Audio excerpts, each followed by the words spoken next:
I'm going back to the mountain, to a place that I call home. I'm going back to the mountain, to my mansion in the sky. Howdy everybody, and welcome to the Hillbilly Gourmet. Today Hank's cooking up worm chowder, sponge salad, mollusk souffle, echinoderm pudding, and segmented soda. I'm announcer Bob. Now let's go back to the mountain with Hillbilly Hank.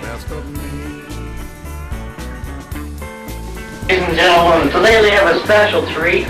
We're going to be cooking up some worm and seafood stuff. And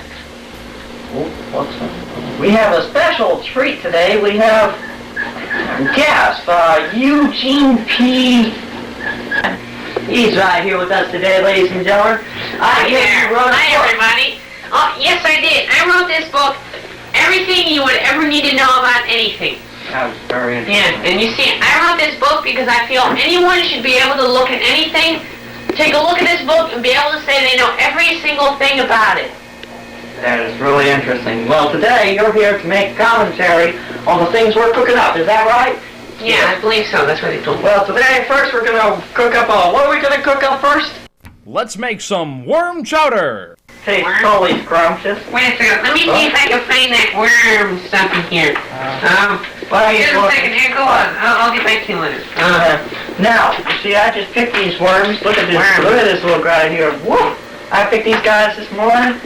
They're fresh as anything. Yeah. You know, it's interesting.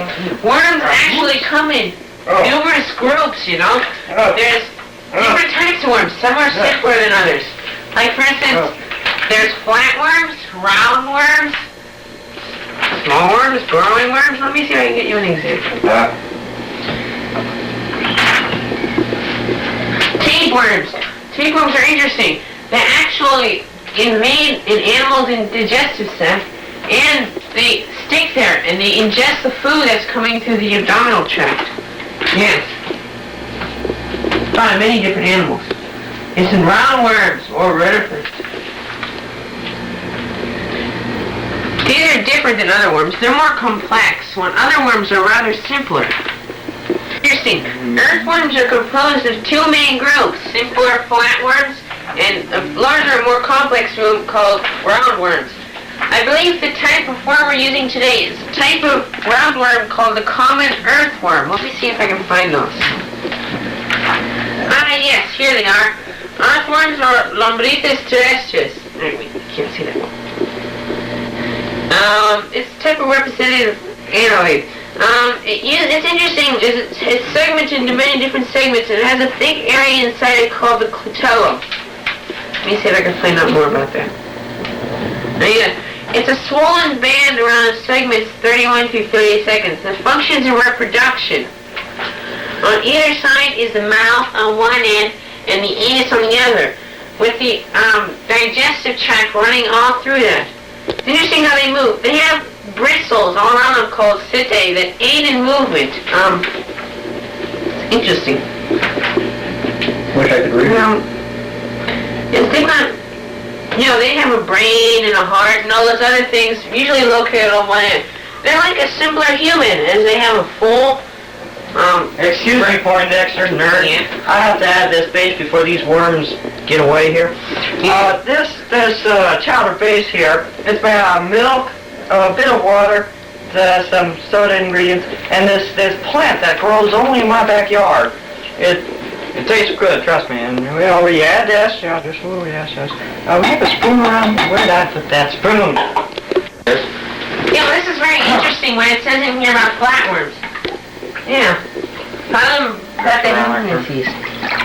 It's interesting. These are the simplest types of animals with bilateral symmetry, which means that if you split the animal in two, both sides would be rather identical. Yeah. They're both parasitic and free-living flatworms. The parasitics are the one that I told you about, that live on other animals. Let's see. Yeah. Planarians and flukes come under that. Now you shut up, Poindexter. I gotta cook this. Now, you folks at home, listen up. You put this in your microwave Set on high, of course. Set it 12 minutes. And you press start. Yeah. You know, this is very interesting. You know how I told you earlier there's a certain, earlier worms that are made of both free-living and parasitic, which means they live on one host body. Let me give you an example. Here he talks about a planarium. This thing is a free-living flatworm. They usually live in water. What they do is they are found in ponds, lakes, and oceans. They're flat, and they have all the bodily functions in there, and they go around eating stuff, basically. They have a large gastrovascular cavity in the center, in which, that's where all the digestive processes take place, and everything else. They also have a simple brain in the head called a ganglia, which is consisted of a bundle of nerve fibers. The second thing here is called a fluke. This is a parasitic flatworm. It actually burrows inside the host's body, eating as it goes along. Can't live far outside the host's body. It looks like a small worm, and it is ingested when the animal eats the eggs of the creature in question. And it hatches out the eggs, the egg being resistance to the digestive juices inside the stomach. Oh, what is it you have there? Oh, it looks done. That looks rather tasty, actually. Yes, it's quite good. I need to. You want some? I'm gonna have some. I think I'll pass. Chocolate. Are you sure? Yes. I need to. Oh, yes. This is tricky stuff to serve out, but. Are you sure you don't want it? They're funny here. No, that's okay. I think I'll pass. I just ate. Ladies and gentlemen, we're just listening to what's his name here, Eugene, talk about this stuff. I'm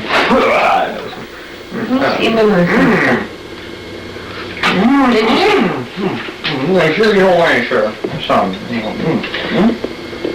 No, that's okay. I just eat. This is interesting. Another type of parasitic flatworm is a type that doesn't actually burrow inside it. It's called tapeworm. It is digested also, but it doesn't move around inside the body. It kind of stays in your digestive sac. What it does is it hooks itself onto your intestine by its mouth. It's called a scolex, which is made of hooks and suckers, and it stays there and grows, and it eats your own food that you ingest. Yeah, it's very interesting. Let's see. Let me see here. Tapeworms have also been found as long as 18 meters. Yeah, I hate to have one of those things growing inside of me. Also, tapeworms being segmented, each part is called a proglotid, and each one is a bottom section that has both male and female reproductive organs. They are worms made of thousands of these little proglotids. Bob, we got cut to a commercial in a second here. Could you tell us what's out next? Of course, Hank. Coming up next, we'll have some sponge salad, so stay tuned after the break. That's right. Would like to own this magical card deck. As you notice, it is a plain magical deck, or magical card deck. Notice, when I throw it to him, they do not scatter. As you can see, it works. This is interesting. I've been reading up on these sponges during the commercial. They're actually the simplest animal of any of them. They have no nervous system, and they're just a large body contained of many cells with a chamber going up the middle. It's neat.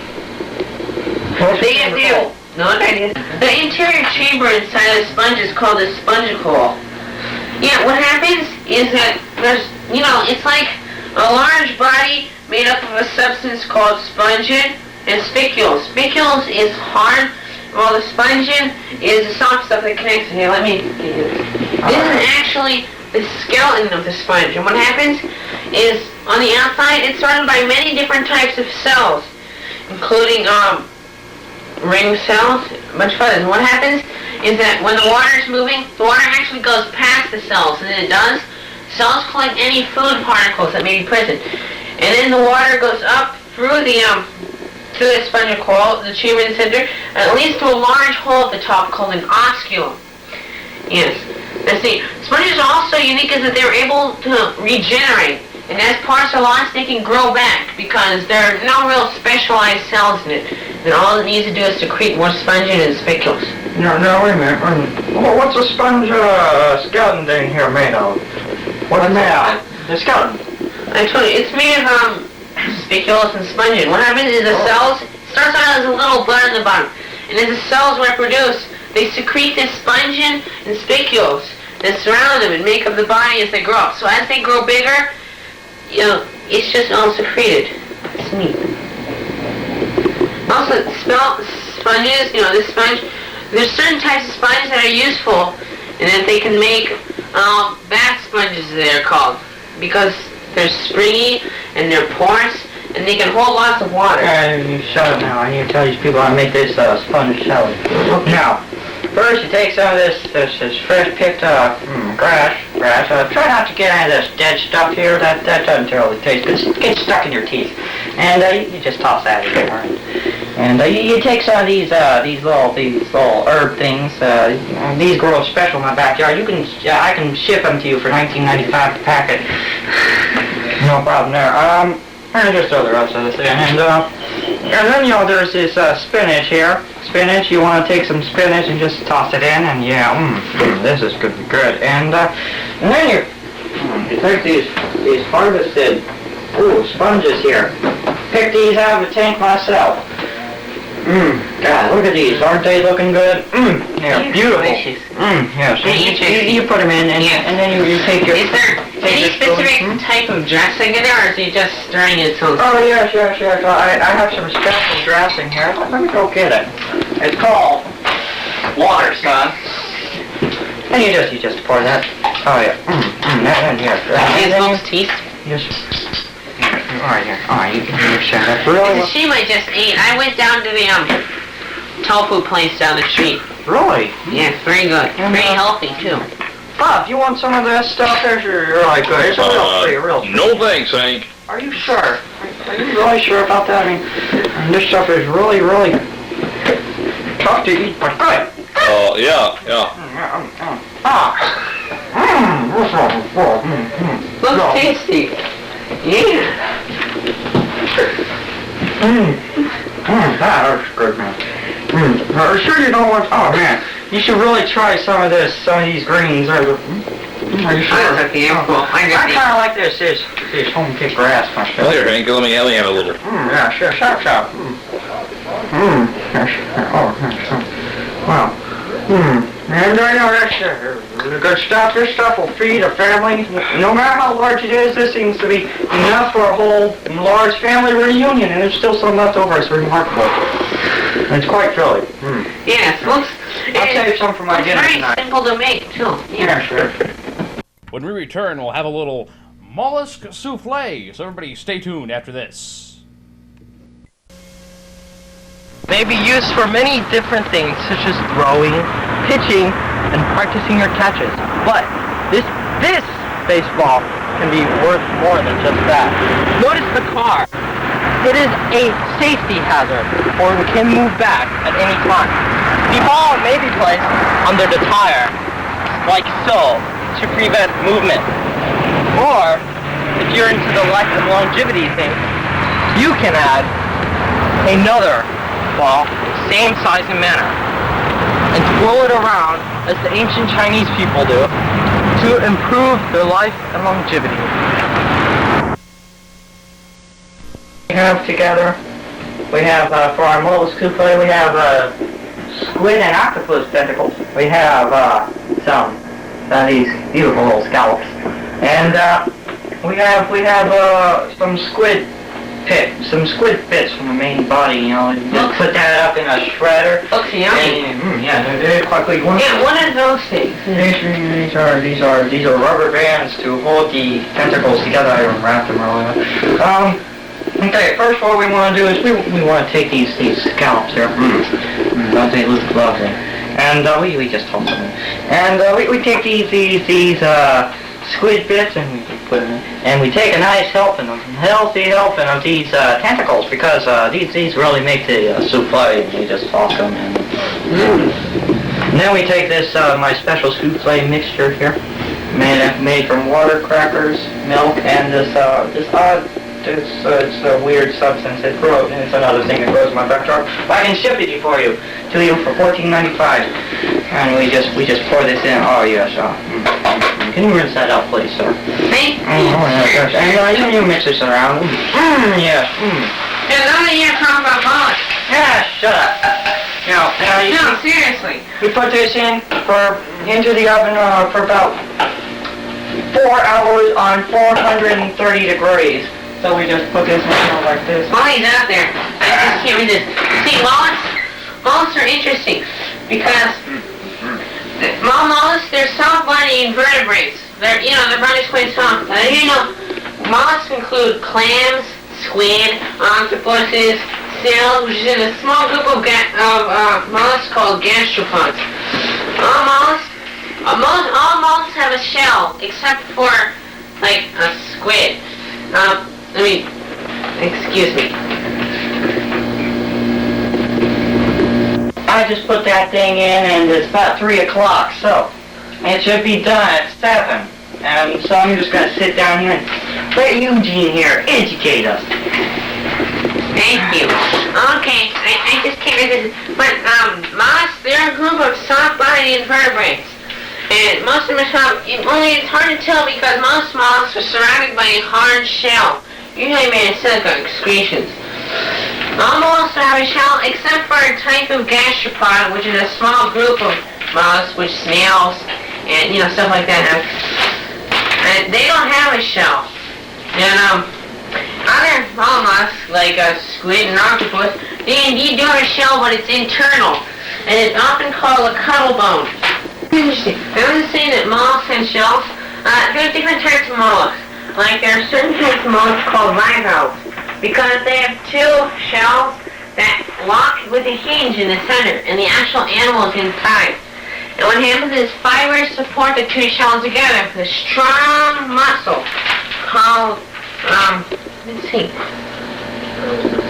Yes.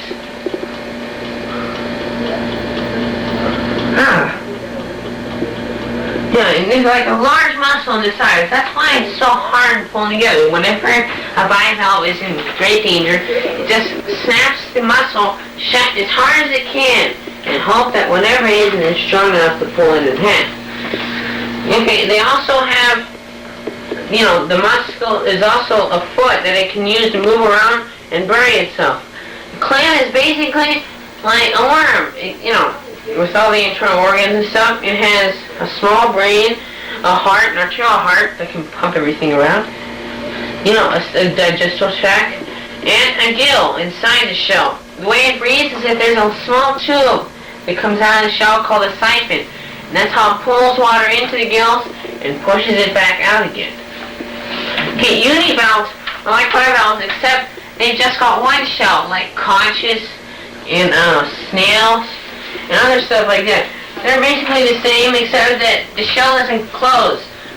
What they do is that if they get in trouble, they usually, with their head and, part of their body sticking out of the shell with a large foot on the bottom. And also, the foot acts like a tongue. It can scrape things off of plants, animals, and can also bury into the shells of others, especially periwinkles. What they do is when they get in trouble, they pull themselves inside their shells, and a little door closes up right in front of them, and that protects them.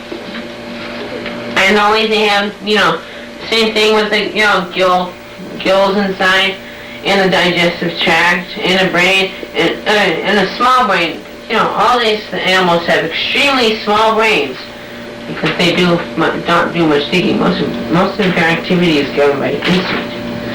Cephalopods, like squid and octopus that I was talking before, are a different type of mollusk, as they have, small internal shells.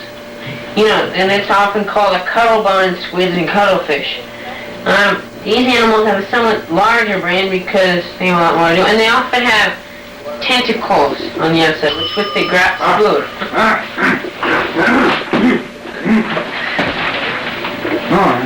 Wait, Don. Oh, man, 7 o'clock already. Nice place. Oh, Don, and, very good. Look at that. Oh, look at that, Bob. Look at that. Yes, that. Oh, yes. Now you see. I put that fork. Look how here this is. And this is. Sorry. They're very, very tasty little treats here. You want some? Oh, that's okay, I'll pay. This is why don't you talk somewhere else? Certainly. I am okay. Great joy doing so. It's interesting. Squid, I see you're enjoying that. Please stop the big crunching noises. And I was saying, they have a number of tentacles which they use to grasp food. They usually in a circle around the mouth, which is, like a small beak. These can also bite you, and it hurts a lot. What happens is that with the suckers, they can grasp their food and pull it into their mouth. And they're very strong too. They're very muscular tentacles with which they can open clams, lobster shells, and any of the types of food to digest it. They also, most of the cephalopod's body is large and cone-shaped. Like a squid, it is like a large cone with two fins on the side. A cuttlefish, basically, it looks like a pillow with a head. Yeah, I like it. And an octopus basically looks like a big man. They have very large eyes compared to their body. Good. And they also have siphons. And a lot of them use that as a type of propulsion. They can suck in water and push it out at high speeds with which to zoom through the water. Yes. You should have had some of that stuff. Boy, that was really good. Yeah, and also, a lot of them have a type of defense system, like an ink. They create an ink inside of an ink gland inside of them, and when they're in trouble, they push themselves at high speeds, ejecting this ink blackish substance behind them, which clouds the opponent's vision. Well, we need to go to commercial now, and, Bob, what do we have on next? Up next is echinoderm pudding. So stay tuned. Having to ask your friends for a ride? Well, you can own the beautiful Nissan Maxima for a low $14,000. This Nissan Maxima has 4-cylinder engines, nice wheels, and this lock and entry combination thing, plus a key. If you would like to have more information about this car, please call 679-2963. Right now we're going to make our mollusk pudding? No, echinoderm pudding. Yes. Yes. Well, wait, let me see if I can make some. We need more for it. Go ahead. Now you see, we have 3 different echinoderms here. We have our sand dollars right here, and we're just going to put 3 of them in. And, now we have our little sea urchins here. These are baby sea urchins. Here we have 3 of them, and it's beautiful, aren't they? Yes, picked them just last week. Yeah, that's interesting. You may ask the sea urchins. Yes? Most of them have like a spiny skin. You may suspect that their skeleton is lying outside their body like instant. But actually they do have endoskeletons. What is it? It's so hard because their skeleton is made up of a network of plates right below a thin skin. So it's actually inside the skin. And the spines are just projecting from the bony plates. Well, like I was saying, you see we have one more ingredient. We have starfish bits. Very, very good. Starfish are interesting because they're made of like a central body like this. covered with a lot of legs, usually from 5 to 20 in a sensor.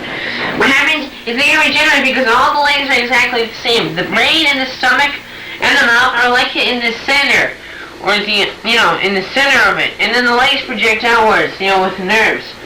They're composed of radial symmetry, which means that all the legs are the same, only you can't really split it in half. And it projects from a central point. It's neat. Yes, well, you see our final ingredient here. See, Hey, shut up. Now, our final ingredient here is my special pudding sauce here. It consists of yet another special thing that grows in my backyard. I call it pudding stuff, and milk and water. Now you just pour that in here thoroughly. Yes. Starfish. Mix this until a smooth tendency occurs. Echinoderms are also interesting because being completely symmetrical, if a leg happened to be eaten off or fall off or something, it can grow back like a sponge can grow itself up. See, echinoderms contain a large group of starfish, sea urchins, sand dollars, sea cucumbers, and sea lilies. Sea cucumbers are interesting because they have an interesting means of defense. If something attacks them, they can spill out their own entrails, as I prefer to call them. But he might call them guts or something like that. And, you know, and that tends to scare the intruder and makes them look dead. And then after it's done, they can pull it all in again and return to a normal life. That sounds You may good. call it normal. Interesting. Starfish are big eaters of mollusks. They like clams and stuff. And it's because their legs are so muscular that the legs are covered on the bottom with legs that can walk, you know, like these little things that can walk, and suckers so they can grasp onto things. And they do is when they come up on a nice juicy clam that's effectively shut itself up really close, they can grab the shell with 2 legs on one end and 2 legs on the other, or 3, or whatever, you know, just using one leg, and they can pull it open. And then even if they get the shell open just a teeniest little bit, their stomach actually leaves their mouth and goes inside of their shell and digests it in there and sucks it up. So they never actually have to eat it. Now you see, when you're finished mixing this and it's to a smooth tendency, you put it in the fridge for, you know, overnight, and it tastes really good in the morning. It makes a great breakfast. You want to get a good look at that? See, it's very loose still. Get a good look at it, Bob. Yes. It's still very, you know, liquid-like, but in the morning it'll have a nice, smooth, solid tendency, and it'll be really good. So you gotta put that right here in the refrigerator for about, 8 hours. It's ready to go. Yes. Our segmented soda now, all we only need 2 things. We need our worms,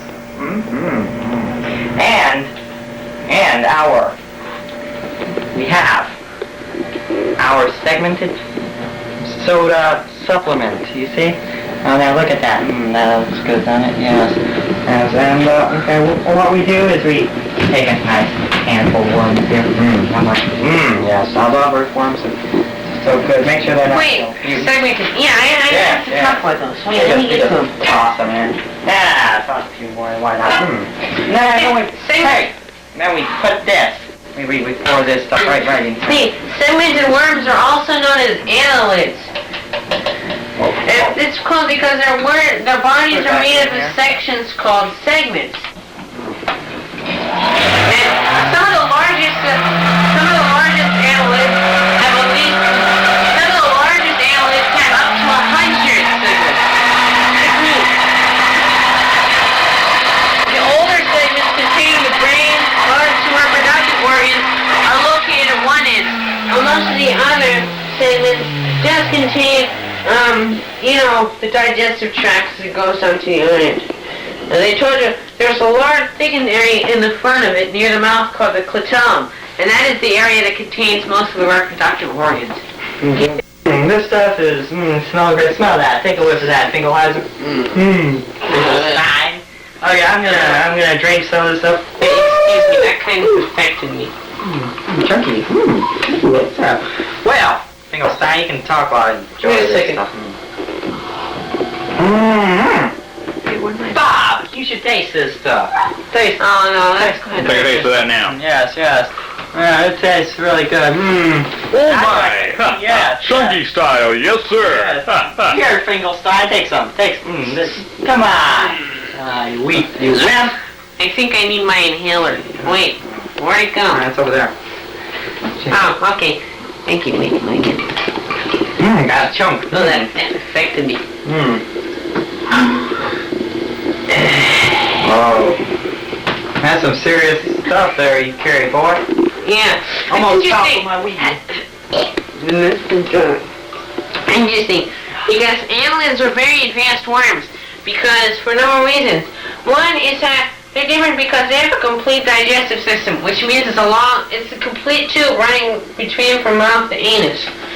It is also interesting because, unlike other lower organisms, they have a closed, complete circulatory system, which means the blood is completely enclosed in vessels instead of free flowing. And they have a heart. Wait, let me see this.